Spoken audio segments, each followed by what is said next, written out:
ఇవాళ ఖమ్మం పట్టణంలో మరి పొద్దున్న నుండి కొనసాగినటువంటి సంయుక్త ఆందోళన ఏదైతే ఉందో తెలంగాణ జాగృతి, ఎస్సీ ఎస్టీ బీసీ జేఏసీ, అట్లానే ధర్మ సమాజ్ పార్టీ విశారదన్ గారు అందరం కలిసి చేసినటువంటి ఆందోళన ఏదైతే ఉందో ఇప్పటి వరకు ఈ అంశం పట్ల ఏ పార్టీలు కానీ ఏ సంస్థలు కానీ ఈ స్థాయిలో ఈ అంశాన్ని చెప్పలేకపోయినాయని మేము బలంగా నమ్మడం జరుగుతూ ఉంది.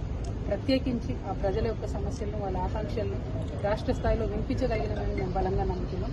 ఈ అంశాన్ని వదిలిపెట్టేది లేదు. రకరకాల పోరాట రూపాల్లో ఖచ్చితంగా ఇది పరిష్కారం అయ్యేంత వరకు కూడా పనిచేస్తామని చెప్పి అక్కడ భూ నిర్వాసితులు ఎవరైతే ఉన్నారో వారికి మేము విశ్వాసం కల్పిస్తూ ఉన్నాం.